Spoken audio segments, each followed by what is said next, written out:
Алексей сегодня проснулся рано утром, несмотря на законный выходной. Нужно было ехать в райцентр, а до него теперь добираться часа 2, не меньше. И парень ухмыльнулся.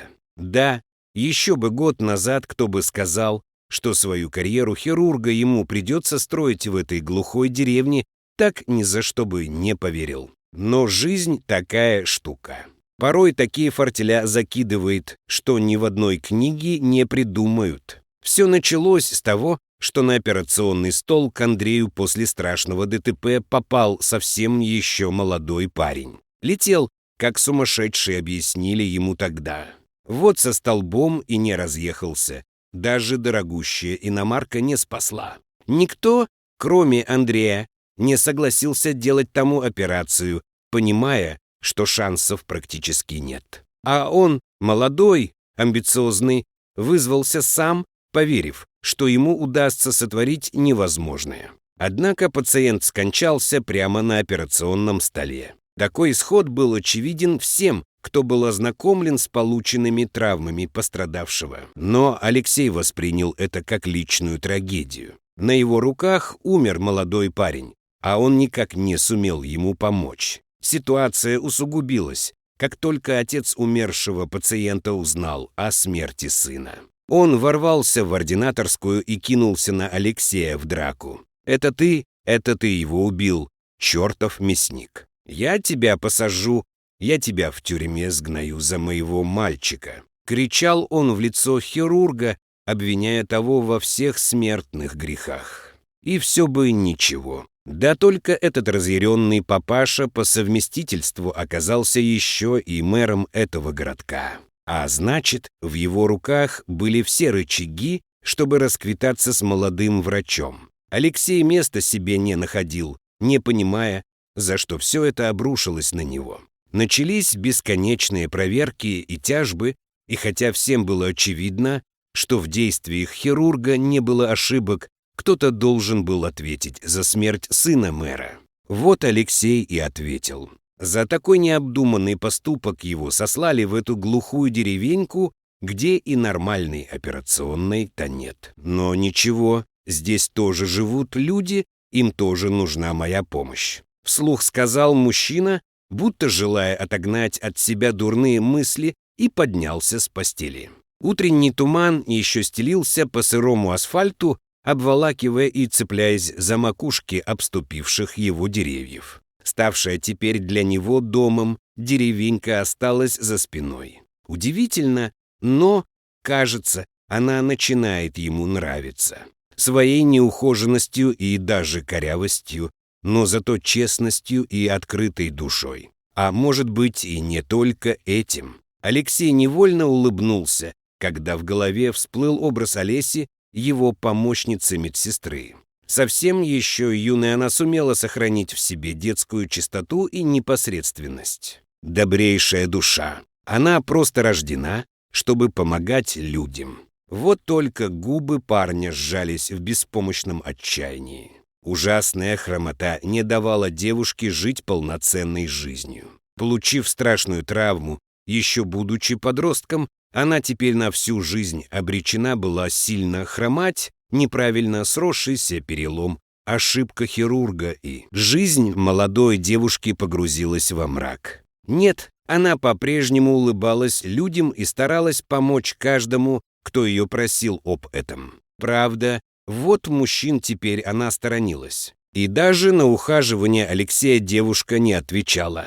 Как только она понимала, что тот оказывает ей знаки внимания, тут же замыкалась и уходила в себя, не желая продолжать общение. Тяжелые мысли Алексея окутывали его, будто тот самый утренний осенний туман. Парень понимал, что, возможно, все еще можно исправить, но для этого нужно было везти Олесю в Москву или даже за границу. Но она и слышать об этом не хотела, представляя, сколько нужно денег на такое лечение, которое, возможно, кроме боли и страданий, не даст абсолютно никакого результата. Вдруг Алексей резко крутанул рулем, объезжая вынырнувшую из тумана машину. Надо же, прямо на дороге встал, совсем ума нет, что ли?» — выругался парень, но потом вдруг задумался. А что же заставило человека встать так прямо посреди плохо просматриваемой дороги?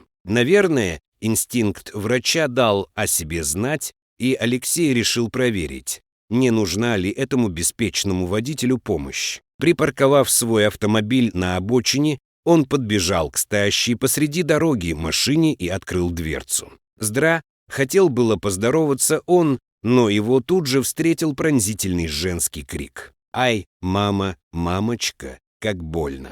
Алексей увидел сидящую за рулем девушку с огромным животом, которая корчилась от боли. Рожает. Тут же догадка осенила парня, пробежав холодком по спине.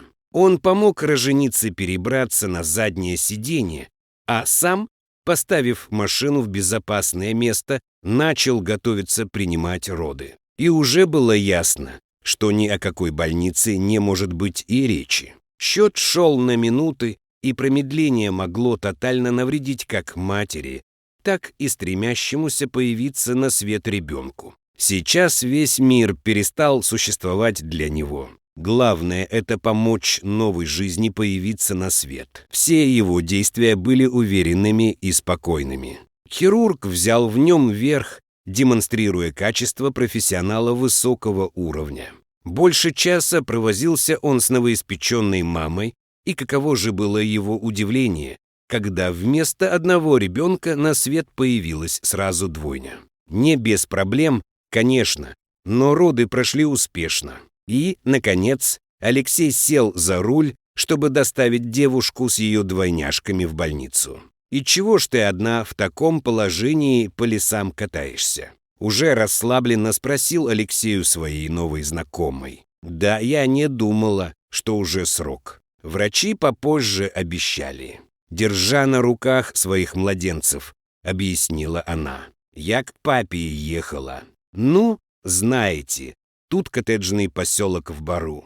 Думала, на свежем воздухе оно лучше будет. А оно вон как вышло. Если бы не вы, я не знаю, что бы и было.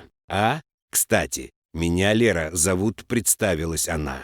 Уже лежа в больничной палате, Лера позвонила отцу, который тут же прилетел, бросив все свои дела. А это тот самый врач, который спас меня и моих малышек. С улыбкой Лера представила Алексея отцу. С лица врача тут же сошла улыбка, когда он встретился глазами с этим мужчиной. Перед ним стоял тот самый мэр, который грозился стереть его в порошок, из-за которого он здесь и оказался. Мэр тоже сразу узнал его. Он замер на какое-то время, словно пытаясь переварить эту информацию. Но голос Леры будто разбудил его. «Пап, ты чего?» — изумленно спросила она у отца. А тот, словно очнувшись от внезапного сна, вздрогнул. «Да нет, ничего, милая, все хорошо». И протянул руку тому, кого еще недавно грозился сгнать в тюрьме. А потом были долгие разговоры и даже слезы. Высокопоставленный чиновник оказался вполне хорошим человеком. Он просил прощения у Алексея, признавая, что был неправ и в смерти сына он его не винит. Просто боль утраты в тот момент застилала ему глаза, и он должен был выплеснуть ее на кого-то, думая, что так будет легче. «Спасибо, что спас мою дочь и моих внучек. Просто страшно представить, что было бы, не окажись ты рядом. А как я могу отблагодарить тебя? Только скажи, я сделаю абсолютно все». Положив руку на плечо хирурга, обещал чиновник. «Спасибо, да, ничего не нужно», — хотел было отмахнуться Алексей. Но в этот момент из палаты вышла Олеся. И тут же в голову парня пришла идея.